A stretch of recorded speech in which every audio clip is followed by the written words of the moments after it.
Thank you very much, Mr. Saxena. Mr. Bhatnagar, Dr. Bharadwaj, Mr. Jagdale, Mr. Pradhan, even though he's not yet connected, but I want to thank him for the leadership of the Distribution Utilities Forum. I also want to thank all the distribution utilities who are here today. And I see Amal Sinha on, and I'm sure there must be many more who are here. We have, interestingly enough, completed 2 years of the Distribution Utilities Forum. It has been both an enriching experience as well as one in which we have learned together. That has been because the distribution utilities have led the process. They have identified the kinds of issues that they face, and these issues have been diverse, like the cost of supply. How do we do that? What are the methodologies? Given the kind of data that is available, what is the best can be done? Issues like open access, an issue that bothers everybody. But again, how do we take care of it? How do we do the balancing? How do we take this into account? What does it do to our finances and so on?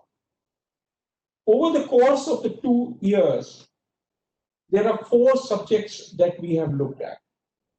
In these 2 years, as far as these subjects are concerned, we have looked at the kinds of benefits that they provide. We have looked at best practices. We have also looked at the challenges.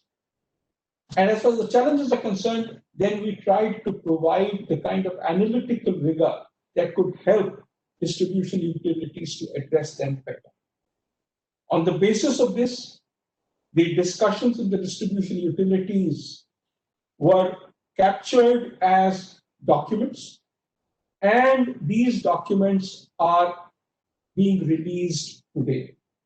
We have had the fortune of having Mr. Girish Pradhan as the chair of this forum.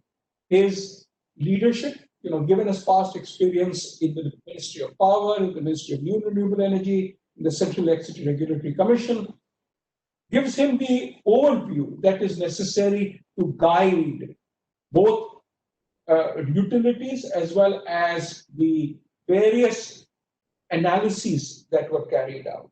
I thank him for his leadership. As part of the work, we have also looked at how do utilities look at the forecasting. Because very clearly, as we look at the new CERC guidelines and look at the real-time the real-time purchases and balancing that come in, it is important that we manage this well.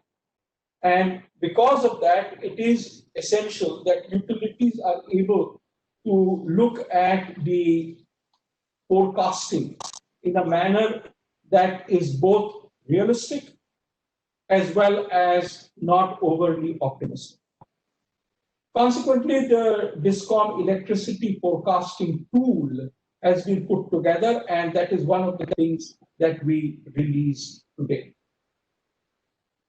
It has been a great pleasure for TERI to have hosted this exercise, and we are very, very grateful to the Shakti Sustainable Energy Foundation for providing the support, both financial but also intellectual, the outreach, the help in preparing and putting together the reports that has brought us together to this day.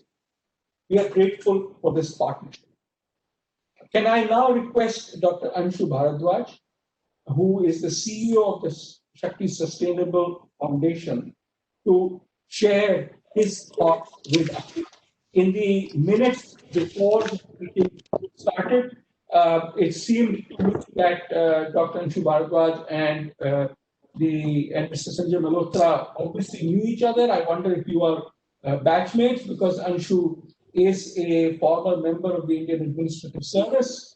But more importantly, for the last 13 years, he built up and led a think tank in Bangalore, the Center for the Study of Science, Technology and Policy, CSTEP as it's called.